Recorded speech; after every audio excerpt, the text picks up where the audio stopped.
예, 앞서 전해드린 것처럼 말레이시아 경찰이 오늘 김정남 암살에 말레이시아 북한 대사관이 개입했을 가능성을 시사했습니다. 네, 관련 내용 전문가 모시고 자세히 짚어보도록 하겠습니다. 문성목 한국국가전략연구원 통일전략센터장 나오셨습니다. 어서 오십시오. 네, 안녕하십니까. 예, 하루 지나면 기자회견을 여는 바람에 새로운 사실들이 계속 드러나다 보니까 이게 점점 북한의 소행에 가까워지는 모습입니다. 북한 대사관의 2등 서기관 그리고 고려항공 직원이 연루됐다. 어떻게 보셨습니까? 네, 그렇죠. 지난 일요일에 처음으로 말레이시아 경찰이 중간 수사 결과를 발표했거든요. 예.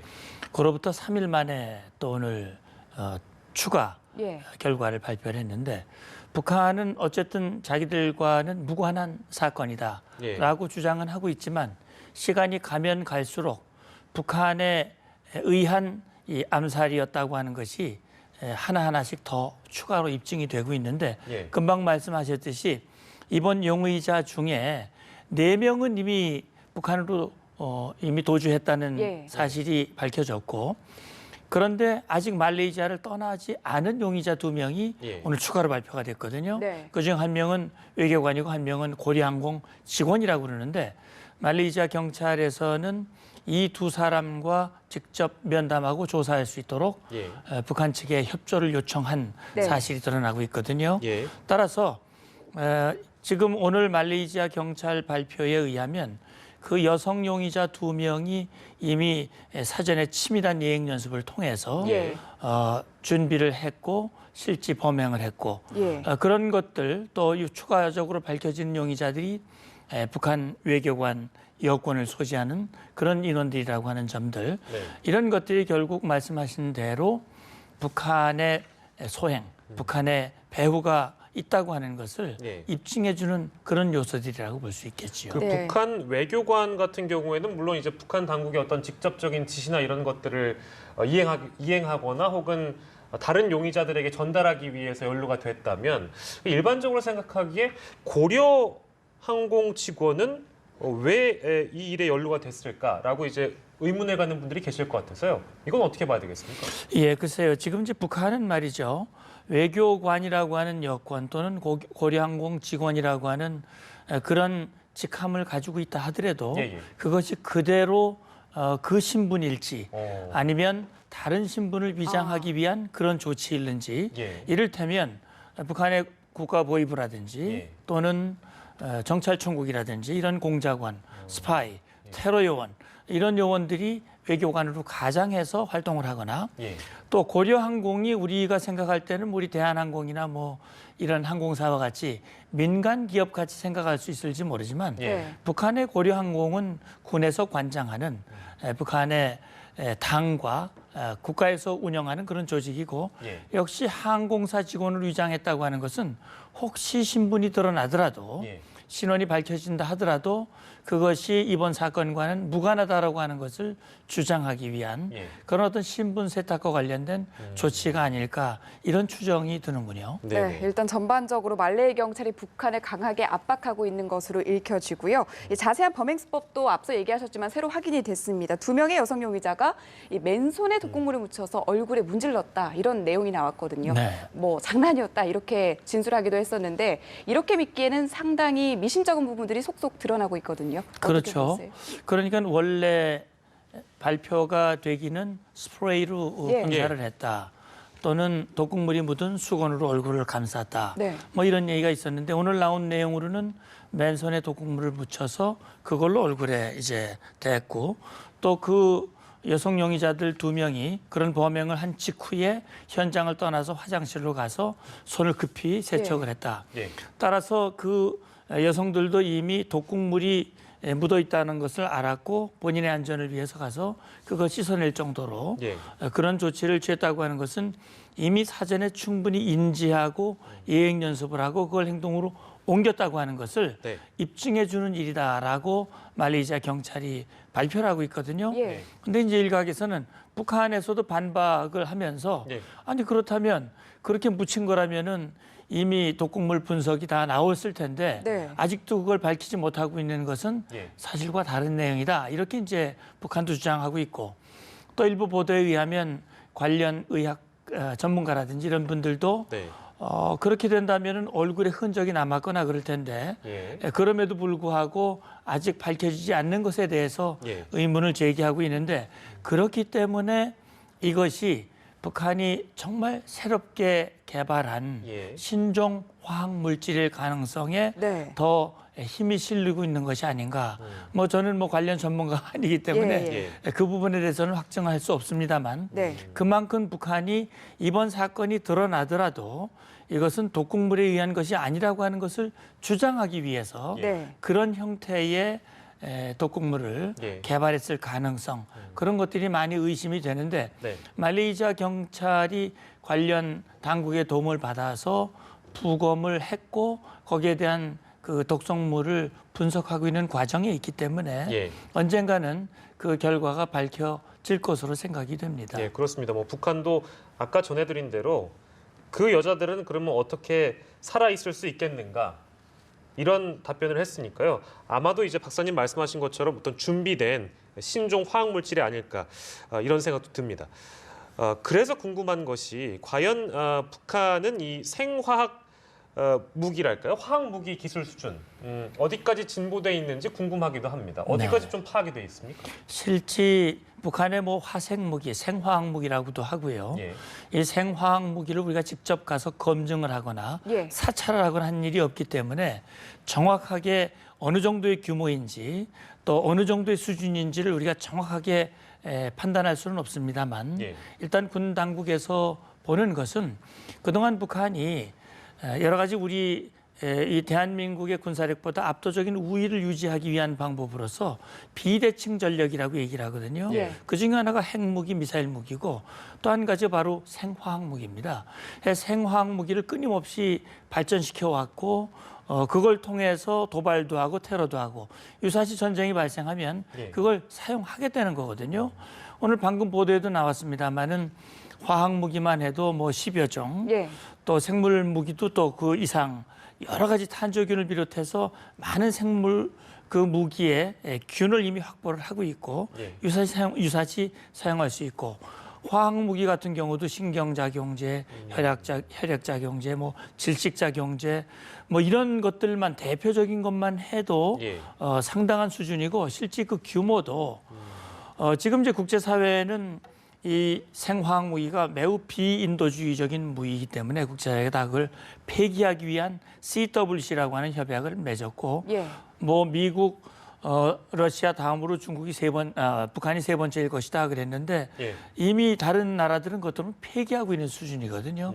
어떻게 보면 북한이 현존 국가, 화학 무기, 생물 무기를 가지고 있는 국가 중에 예. 가장 강력한 그 전력을 가지고 있지 않을까 하는 생각도 해보는 거죠. 네, 말씀하신 것과 더불어서 북한의 독총, 독침 기술도 상당할 것이다 이런 관측들도 나오는데요. 이 기술 수준은 어떻게 평가를 하고 계십니까? 이미 뭐 60년대 이전부터 계속 그걸 발전시켜 왔고 특히 우리 대한민국에 침투했던 공작원들 이런 요원들이 독침들을 보유했거든요. 그래서 1968년 10월에 울진 삼척 무장공비 사건이 있었습니다. 예. 대규모 무장공비가 들어왔는데 그때 당시에 우리 군에서 노획한 독침이 지금 전쟁기념관에 전시가 돼 있는데 그 독침은 상대방을 살해할 수도 있고 본인이 자해할 수도 있는 그런 목적으로 개발을 한 거예요. 예. 그래서 수십 년 전부터 독침을 개발을 했고 그 독침을 실제 많은 요원들을 살상하고 암살하는 데 사용을 해왔거든요.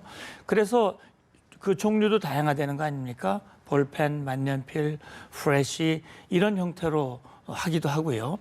그렇기 때문에 지금 우리 군에서 확보해서 확인한 것만 해도 최소한 한 20m 거리에서도 상대방을 살상할 수 있는 네. 그런 역량을 가지고 있다. 그런 점에서 이것이 앞으로 우리 국내에 있는 탈북 요원들이라든지 또 주요 요인에 대한 테러용으로 네. 사용할 가능성 그런 것들을 우리가 유의하고 대비해야 할 필요가 있다 하는 생각도 드는군요. 네. 네. 상당한 수준으로 보이는 북한의 독총 어떤 기술 일단 분석을 해봤고요. 이제 모르겠습니다. 뭐 북한이 말레이시아 당국이 뭔가를 발표하면 계속 반발적으로 기자회견을 열고 거기에 또 이어서 반박하기 때문에 어떤 양국의 관계가 계속 안 좋아지는 상황으로 가고 있는데 원래는 두 나라가 뭐 제가 알기로는 친한 나라 아니겠습니까? 그럼요. 네. 근데 상황이 이렇게 되는 이유는 뭐라고 보십니까? 예, 결국은 이 사건이 말레이시아 국제공항 쿠알라룸푸르 공항에서 발생을 했잖아요. 예. 네. 말레이시아로서는 국익에 치명적인 이 손해를 입은 겁니다. 예. 국격도 떨어질 수 있는 것이고요. 근데 그 중심에 북한이 있다고 하는 정황이 이미 포착이 된 거거든요. 예. 그러나 앞서 보도에도 나왔습니다만 말레이시아와 북한은 73년도 수교한 이후에 44년이 흘렀고 특히 북한과의 관계를 고려해서 무비자 입국 협약이 맺어져 있는 그런 관계거든요. 네. 그래서 당초 이 사건이 발생한 후에 말레이시아가 굉장히 북한 입장을 배려하고 예. 그래서 조사도 신중하게 해왔는데 건건이 지금 북한이 조사에 방해를 하고 네. 말레이시아에 대해 의심을 하고 한국과 결탁을 해서 조작을 하고 있다고 하고 예. 오히려 북한이 미안해야 할 그런 입장에서 말레이시아를 공격을 하니까 생떼를 부리는 거 같아요. 그렇죠. 말레이시아로서는 법과 원칙, 국제적인 기준에 따라서 절차에 따라서 처리하고 있는 것인데 네. 그런 식으로 사건을 오도하는 것에 대해서 이제 말레이시아도 이건 참을 수 없는 일이다라고 하는 그런 판단을 했고 예. 따라서 이 대사를 불러들였고 또 강철 대사에게 경고를 했고요. 예. 네. 아마 이런 상황이 계속되고 북한이 끝내 말레이시아를 그런 식으로 대한다면 말레이시아로서도 과거에 버마가 북한에 대해서 단교 조치를 한 것과 같이 예. 말레이시아도 예. 극단적인 조치를 하지 않는다는 보장이 없다. 이런 생각도 듭니다. 네, 그러니까 결코 북한에 뭐 유리할 게 없다 이런 분석들이 나오는데 그렇기 때문에 이렇게 북한에서 강하게 나오는 이유에 대해서 여러 가지 분석들이 나오고 있는데 일각에서는 강철 대사가 국익 보호를 못하면 총살형이 취해질 수도 있다. 그렇기 때문에 수단과 방법 안 가리고 이렇게 강한 태도로 나오는 것이다. 이런 분석들도 지금 나오고 이제 있거든요. 북한의 행태를 보면은요. 이 사건이 이제 발생한 지가 벌써 오늘이 22일이니까 9일이 지났단 말이죠. 예. 그런데 강철 대사만 나서서 말할 뿐이지 북한 공식 매체에서는 단 한마디도 언급을 안 그렇죠. 하고 있습니다. 예. 제가 볼 때는 지금 강철 대사를 전면에 내세워서 이 사건의 꼬리 자르기를 지금 하려고 시도를 하고 있습니다. 예. 아마도 강철 대사가 하기에 따라서 그의 생명과도 연관이 돼 있지 않을까 하는 생각이 들거든요. 예. 어쨌든 이 사건이 김정은에게 아무런 영향이 미치지 않고 정말 쥐도새도 모르게 예. 처리가 되기를 바랬지만 결국은 국제사회 앞에 북한의 그 민낯이 김정은의 잔악성과 포악성이 예. 전면에 드러나게 된 것이거든요. 예. 따라서 일정 수준 처리가 되면 강철에 대한 무언가 조치 그것이 어떤 형태로 나타날는지 모르겠습니다만 가장 지금 몸이 닳고 있는 사람이 바로 강철 대사가 아닐까 하는 생각이 듭니다. 예. 반대로요. 신변의 위협을 느끼고 있는 인물은 뭐 김한솔 군에 대한 얘기가 워낙에 많이 나왔습니다. 근데 이제 오늘 발표를 보니까 김한솔이 입국한 것은 이제 루머다 이렇게 얘기를 했고 유가족이 빨리 방문해가지고 시신을 봤으면 좋겠다 이렇게 얘기를 하는데 이제 뭐 요구의 수준이 아니라 거의 이제 촉구의 수준에 가깝거든요. 이렇게 말레이시아 당국이 촉구를 하는 이유는 뭐라고 보십니까? 결국은 지금 이제 오늘 경찰에서 발표한 바로는 김정남이라는 용어를 이름을 쓰지 않고 그냥 김철 여권에 명시돼 있는 대로 썼거든요. 말하자면 국제사회는 김정남으로 단정은 하고 있지만 일단 말레이시아는 아직까지는 신중한 입장을 보이고 있는 겁니다. 예. 그러니까 역시 김정남으로 입증이 되려면 이 김정남의 가족이 나타나서 DNA 검사를 통해서 김정남이라고 하는 것이 확실히 입증이 되는 것이야말로 이제 말레이시아의 조사 결과를 객관적으로 입증할 수 있는 중요한 조치가 되는 것이고 그동안 말레이시아 경찰이 밝힌 바와 같이 예. 이 시신 인도의 우선순위는 유가족에게 있다라고 얘기를 했기 때문에 그런 후속 조치도 역시 유가족이 나타나서 그런 확인 절차를 거쳤을 때 원만하게 해결될 수 있다. 이제 이런 얘기인데 네. 지금 원래 2주간이라고 하는 기간을 못 박았다가 시간을 더 줄 수 연장을 있다. 했죠. 예. 연장도 했고요. 제가 볼 때는 아마 그 기간이라는 게 뭐 따로 이 정해져 있지는 않을 것 같습니다. 이 사건의 어떤 전개 또 추가 사실이 확인되는 그런 것과 연관지어서 말레이시아 당국이 판단하지 않을까 생각이 됩니다. 네, 일단 이런 상황 속에서 기간도 연장을 해주는데 유가족이 나타날 수 있을지 그리고 지금까지 선뜻 나타나지 않는 이유까지 좀 설명을 부탁드릴게요. 결국은 예. 제일 큰 이유는 이 가족의 신변 안전 문제와 그다음에 이 가족들이 중국 마카오에 거주해온 것으로 알려지고 있지 않습니까? 예. 그렇다면 중국의 보호를 받고 있는 것인데 예. 사실 중국이 여러 가지로 지금 재고 있는 것 같아요.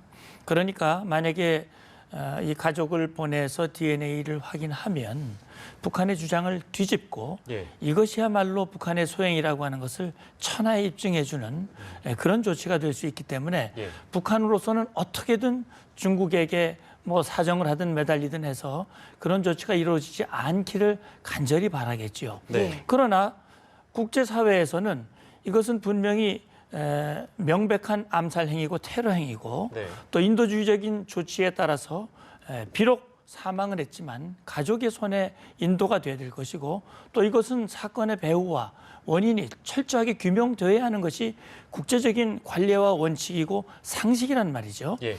만약 끝내 중국이 협조를 하지 않는다면 예. 중국이야말로 북한과 비슷한 아류로 인정받을 수밖에 없는 상황이기 때문에 예. 중국으로서도 굉장히 깊은 고민을 하지 않을 수가 없을 거라고 생각이 돼요. 예. 이 두 가지를 놓고 중국의 판단과 결심이 지연되고 있고 예. 중국의 허락 없이 이 가족이 말레이시아 행을 결정하고 스스로 판단하기는 현실적으로 어려운 상황이 아닐까라는 그런 추정을 해봅니다. 예. 저희가 이제 앞서 보도해드린 내용 중에 뭐 이제 김정남의 신원을 공식적으로 밝히는 것이 말레이시아 당국 입장에서 중요하고 또 북한 입장에서는 김정남의 시신을 인도받는 것이 중요할지도 모르겠습니다. 근데 김정남의 시신이 안치된 병원에 침입 첩보가 입수돼가지고 특수병력이 출동을 했대요. 근데 이제 말레이시아 경찰청장은 누군지 알고 있지만 밝히지 않겠다 이렇게 얘기를 했어요. 이걸 그러니까 누가 왜 이런 시도를 했을 거라고 보십니까? 역시 북한이라고 봐야 되겠습니까? 예, 그 경찰청장의 발표 내용을 저도 유심히 봤거든요. 근데 분명히 경찰청장 말은 누군지 알고 있다. 예, 예. 그러나 지금은 말할 수 없다 하는 그런 표현이었거든요. 예. 이것은 만약에 누군가가 김정남의 시신에 접근하려고 했다면 그 접근하려고 했던 그 사람들이 누굴까? 예. 네. 지금 생각해 보면 북한 외에는 어느 누구도 떠오를 사람이 없다는 말이죠. 예. 기자가 했을는지 예. 아니면 제3의 인물이 했을는지 네. 그건 알 수 없는데 제가 볼 때는 지금 말레이시아 당국 특히 경찰에 대해서 경찰 발표를 믿을 수 없다라고 하는 북한에 대해 가장 좋지 않은 감정을 가지고 있는 당국은 역시 말레이시아 경찰이 아닐까 예. 하는 생각이 드는데 경찰 입장에서는 누가 들어왔을 것이다라고 하는 첩보를 이미 알고 있는데 밝히지 않고 있거든요. 예. 이것은 언젠가 함께 밝히지 않을까 생각을 합니다. 네, 일단 전반적으로 말레이 경찰이라든지 말레이 당국 전반적으로 북한을 압박하고 있는 그런 모습으로 읽혀집니다. 오늘 말씀 여기까지 듣겠습니다. 고맙습니다. 고맙습니다. 감사합니다.